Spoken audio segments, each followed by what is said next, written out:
જય શ્રી કૃષ્ણ મિત્રો, કેમ છો બધા? તમારું સ્વાગત છે ફરીવાર અભિષેક એજ્યુકેશન ગુજરાતી નામની યુટ્યુબ ચેનલમાં. જ્યાં મિત્રો ધોરણ 12માં તમારું ઇકોનોમિક્સ એમાં ચેપ્ટર નંબર 6 બેરોજગારી આખું તમને ઇન શોર્ટ કી જે છે 6-7 મિનિટના વિડીયોમાં મળી જશે. બરાબર છે. આખું ચેપ્ટરની મુદ્દાઓની કી આપીશું તમને. બરાબર છે. મુદ્દા તમે જેવા કરી દીધા બરાબર છે એટલે તમારું આખું ચેપ્ટર કમ્પ્લીટ જ ગણાય. કારણ કે જો તમને સમજૂતી આવડે છે તો અંદર તો જાતે લખી શકો અને બોર્ડના પેપરમાં મુદ્દા તમે લખ્યો અને પેપર પ્રેઝન્ટેશન સારું લખ્યું તો તમને ખબર છે કે કેવી રીતે ચેક થાય. બધું મેં તમને સમજાવેલું છે. ખોટું કે સાચું લખ્યું હોય એ સિરીઝમાં બરાબર. ખોટું લખ્યું છતાં પણ સાચું પડે, રાઈટ. તો અત્યારે જેમ ગરીબીનું કર્યું એમ જોઈશ બરાબર છે. અને અત્યારે મૂકવાનો પણ ટાઈમ નથી કે ભાઈ હું મૂકીને આમ સારી રીતે સેટઅપથી વિડીયો બનાવું, ઊભો રહીને જ બનાવું છું બરાબર છે તમારા માટે. એનીવેઝ ચાલો શરૂઆત. ઓકે, તો જો હવે આ છે તમારું બેરોજગારીનું ચેપ્ટર બરાબર છે. હવે જો બેરોજગારીનું જે ચેપ્ટર છે બરાબર છે એનું આ તમારું જે છે હેડિંગ આખું જો હું તમને કહું તો આ આખું એક પ્રસ્તાવના અને અનુક્રમણિકા જેને આપણે કહીએ વન ટાઈપ ઓફ એ છે. ઓકે, કયા મુદ્દાઓ આવેલા છે? એક ગરીબીવાળો વિડીયો જોઈ લેજો. સેમ વસ્તુ છે બેરોજગારીમાં. બેરોજગારીના પ્રકારો મોસ્ટ અર્થ તો કરવાનો જ હોય દરેકમાં. પ્રકારો મોસ્ટ એમપી 75 માર્ક્સ ચેલેન્જ જોઈ લેજો બરાબર છે. હવે 75 માર્ક્સ ચેલેન્જમાં મેં તમને ઉપરથી મોઢે સમજાવ્યું હતું બરાબર છે, પણ તમને ખબર નહીં પડી હોય. અત્યારે હું તમને ડાયરેક્ટ સમજાવી દઉં જેમ ગરીબીમાં સમજાવ્યું. આ બધા તમારે જાતે કરવાના છે. મોસ્ટ એમપી 5 આપણે રિસ્ક લેવાનું જ નથી. 5 માર્ક્સનો સવાલ ગરીબીમાંથી બધું આખું ચેપ્ટર કરાવી દીધું ઇન શોર્ટ મેં તમને. હવે આમાં પણ આખું ચેપ્ટર કરાવી દઈશ. જો આ તમારે જાતે કરવાનું છે, એકદમ ઇઝી છે. બસ ખાલી વ્યાખ્યાઓ મોઢે કરી જજો અને કન્સેપ્ટ ક્લિયર રાખીને જજો. આનું હું તમને કોઈ ટ્રીક નથી આપતો. સંપૂર્ણ અર્ધ પ્રચ્છન્ન ચક્રીય ઘર્ષણજન્ય આ 2 બહારના દેશોમાં, આ 3 આપણા દેશોમાં, આ બધું તમારે ખાલી કરીને જવાનું છે બરાબર છે. આમાંથી એમસીક્યુ એસક્યુ પણ ઓછા પૂછાય, મોટા સવાલ વધારે પૂછાય. એમસીક્યુ એસક્યુ માટે પહેલેથી જ કહી દઉં આ, અને આ તમારે જાતે કરવાની. આમાં કયું છે મનરેગા. આગળ નરેગા વિશે મેં તમને કીધું કરી દેજો, તો એના હિસાબે મનરેગા વધારે નથી, ખાલી આંકડો યાદ રાખવાના છે. પંડિત દીનદયાળના 3 યોજનાઓ છે બરાબર છે. તો તમે એ 3 યોજનાઓ કરશો, તમને આવડી જશે. Don't worry about it. તમને આવડશે, તમે કરી શકો છો બરાબર છે. ચલો હું સમજાવી દઉં કે કઈ રીતે તમને યાદ રાખવાની છે.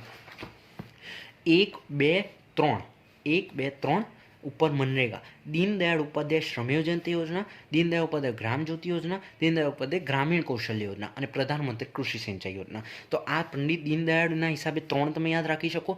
મનરેગા વિશે અલગ અને કૃષિ સિંચાઈ યોજના અલગ. ઓકે, તો આ તમારે ટ્રીક ટાઈપ કહો તો ટ્રીક ટાઈપ જે પણ હોય આ જ છે. ઓકે, હવે મેઇન વસ્તુ કારણો અને એના ઉપાયો. જેમ મેં તમને આગળ સમજાવ્યું, આમાં નિર્દેશકો નથી, એ તમારા માટે મોટી સારી વાત છે.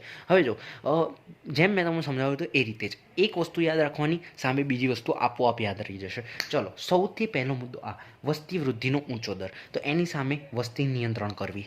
ધ્યાનથી સાંભળો, આ બધું ચેક થયેલી છે એટલે તમે બુક ઓપન રાખો તો તમને ખબર પડી જાય. ટીક કરતા જાઓ.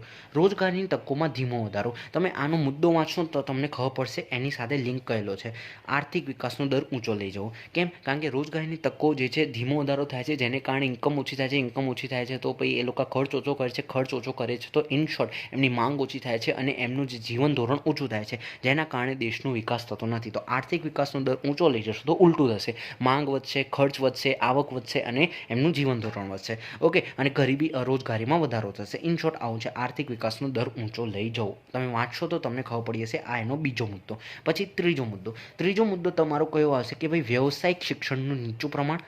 આની સામે કયું આવશે? રોજગારલક્ષી શિક્ષણ. આ ત્રીજો મુદ્દો. ચોથો મુદ્દો કયો આવશે? માનવ શક્તિના આયોજનનો અભાવ. ચોથો મુદ્દો. આની સામે રોજગારલક્ષી આયોજન. ચોથો મુદ્દો. પછી આ બાજુ પાંચમું, કૃષિ ક્ષેત્રની અવગણના. આ બાજુ કૃષિ ક્ષેત્રે હરિયાળી ક્રાંતિનો વિસ્તાર. ધ્યાનથી જોતા જજો.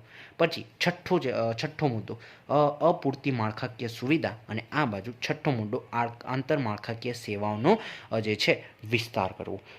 જે અહીંયા કારણોમાં છે એને વિરોધી અહીંયા છે, અથવા તો જે અહીંયા કારણો છે એનું સોલ્યુશન અહીંયા છે બરાબર છે. વસ્તી વૃદ્ધિ ઊંચો દર, વસ્તી નિયંત્રણ કરો. રોજગારીની તકોમાં ધીમો વધારો. જેમ મેં તમને આખો કન્સેપ્ટ સમજાવી દીધો. પછી આ બાજુ મેં તમને વ્યવસાય શિક્ષણનું નીચું પ્રમાણ. કેમ વ્યવસાય શિક્ષણ? આમાં એક વસ્તુ તમારે ખાસ કરી લખવાની કે ભાઈ લોકો જે છે ડિગ્રી પ્રાપ્ત કર્યા છતાં પણ બેરોજગાર જોવા મળતા હોય છે, શિક્ષિત બેરોજગારો, બરાબર છે. તો આ બાજુ શું રહ્યું? રોજગારલક્ષી શિક્ષણ. તમે મુદ્દો વાંચો, તમને ખબર પડશે. માનવ શક્તિના તમે જો આમાં શું હોય ખબર છે, મુદ્દા તમે દૂરથી લખ્યા ને તો શિક્ષક અંદરનું એ મેં તમને પેપર પ્રેઝન્ટેશનમાં અને ખોટું લખ્યું હોય છતાં પણ સાચું કઈ રીતે પડે એમાં મેં તમને સમજાવ્યું છે. બધું ડિસ્ક્રિપ્શનમાં આપી દઈશ જો શક્ય હશે તો, બરાબર છે. ચેક કરી લેજો ખાલી એકવાર, બરાબર છે. નહીં તો પ્લેલિસ્ટમાં જાઓ ને ચેક કરી લો. પછી જો વાત કરું આ બાજુ આપણે અહીંયા હતા માનવ શક્તિના આયોજનનો અભાવ, બરાબર છે, કે એ લોકો અભાવ એટલા માટે બ્રેન ડ્રેન થતું હોય છે, બરાબર છે. બધું તમારે લખવાનું. અને આ બાજુ રોજગારલક્ષી આયોજન. કૃષિ ક્ષેત્રની અવગણના થઈ છે, તમને ખબર છે.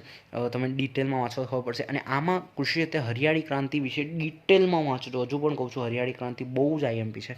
પછી જો હું વાત કરું હરિયાળી ક્રાંતિ વિશે આગળ પણ આવે છે, એટલે હરિયાળી ક્રાંતિ સ્પેસિફિક પણ તમને પૂછાઈ શકે છે. પછી વાત કરું આ બાજુ અપૂરતી માળખાકીય સુવિધા, તો આ બાજુ માળખાકીય સુવિધાનો વિસ્તાર.